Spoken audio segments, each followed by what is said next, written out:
Midwest Whitetail is brought to you by Realtree, Muddy Outdoors, Hoyt Archery, Fuse Accessories, Frigid Forage, Scott Archery, Cabela's, Trophy Rock, Night and Hail Game Calls, TrailCamPro.com, Bloodsport Arrows, Rocket Broadheads, and Nikon.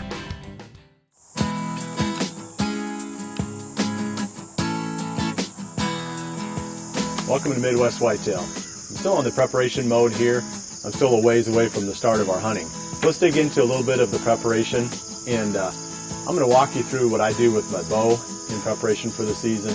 And also Aaron Warbritton was down at the property in northeast Missouri that he's going to be hunting on opening day. He's going to take us through the process that he used to get that area set up for an early season hunt. And also on today's episode, I'm going to show you some of the bucks that we've been filming during the summer. A few of them are old friends that we're going to recognize right away. So let's jump right to Aaron's segment first, and then I'll come back and talk some more about shooting the bow.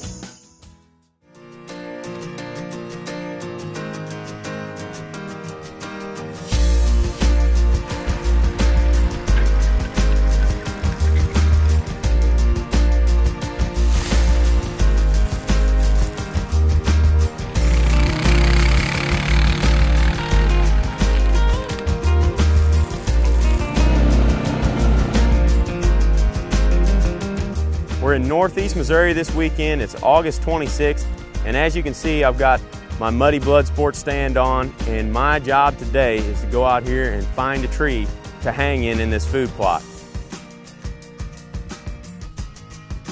I'm standing next to my Frigid Forage plot screen that we put in several months ago. It's been an awful drought this summer, but this stuff doesn't take very much moisture at all to shoot up, and I'd say in some spots it's probably 10 foot, 11 foot tall. It's going to provide good cover for these deer and a good screen for us to get in and out of our tree stand. We're coming down to the wire here for our preparations in Missouri. Our season here starts on the 15th of September, and that's just a few weeks away.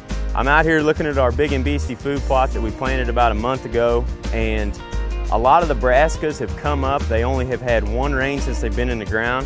So what we decided to do yesterday was come up here and we put on some liquid soil treatment and about 30 pounds of nitrogen on this half acre of big and beastie that I've got out here. But so far it's established itself. It's just not very tall yet, but hopefully in 3 weeks, if we have another rain or two, it should be up there and should be providing good forage for these deer.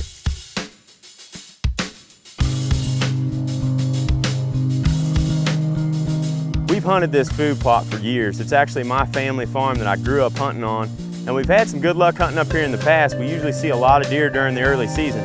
I've already got one tree stand in place on the south edge of this food plot and a big oak tree. But what we've learned about this food plot over time is that that tree stand is almost too far to the south. A lot of times the deer will stage up back there down that lane and then work past the tree stand, and if you're hunting it on a south wind, it blows straight to the main part of the food plot after they get by you. And we've never really figured out how to solve that until we put this plot screen in. So now these deer should feel more comfortable coming out in the main part of this food plot during daylight. We're going to put these muddies up in the north edge, hunt it on a southeast wind, and slip in here behind this plot screen. I think it's going to work great.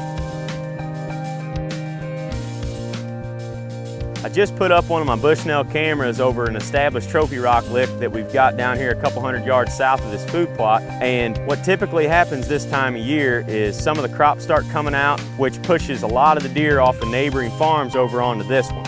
This year, especially because of the drought, all the cornfields are coming out super early. That usually helps push some new bucks up into our area about the time that our season comes in. So we've got the camera up down there.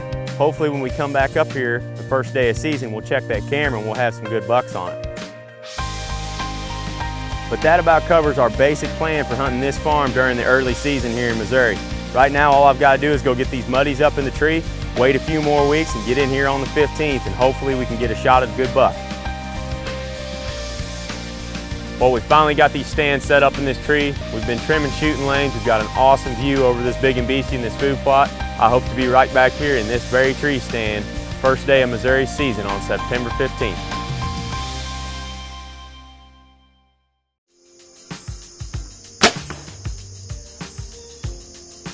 I'm going to talk a little bit about the shooting preparation that I go through getting ready for the season. And it's probably gonna be a little bit different for some people because I've shot for so many years and there's really not a whole lot that I need to learn about my own shooting form or how to shoot the bow. Really what I need to do is break some bad habits that you always have after a layoff, build the strength back up. But in the process of going through my own preparation method, I'll talk a little bit more about maybe some quick shooting tips or some things that I've seen that would help people. Typically the rescue, let's call them rescue tips, keep them kind of back on the target if they're struggling. So my first step is strength. I want to take a lot of repetitions. I'm not so concerned about where they go.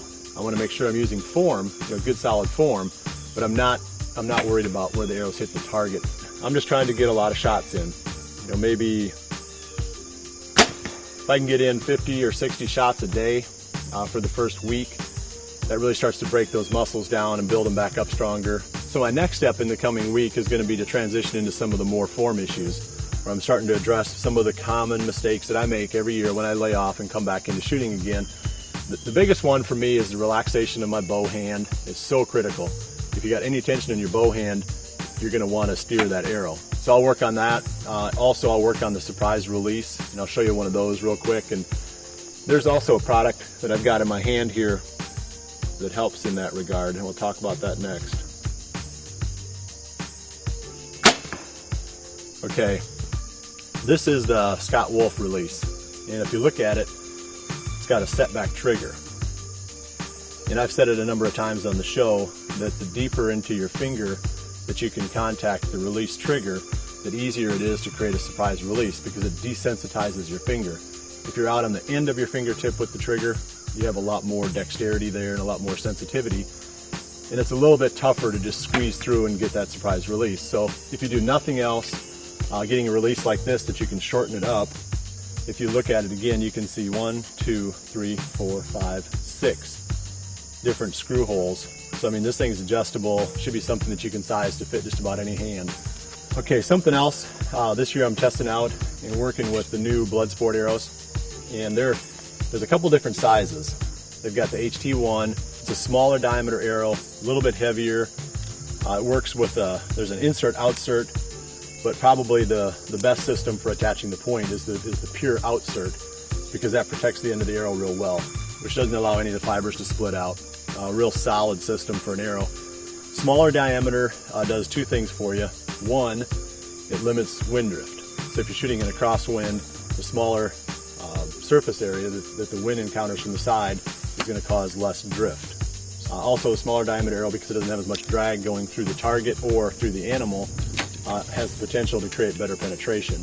The smaller and slightly heavier HT1 would be perfect if you're looking at a situation where you want to maximize your penetration. Okay, now the HT2, this is a little bit larger diameter, more of a traditional type of carbon arrow with the insert that goes inside. And being lighter, of course it flies faster. The thing that I've run into, it's been pretty well documented on the show over the past couple of years, is all these issues I've had with bucks jumping the string on me. They react to the sound of the shot, they start dropping. The quicker the arrow gets there, the less far they drop. So I'm going for the lighter arrow and the faster delivery this year. And this is a real fast arrow. It's one of the fastest ones I've shot.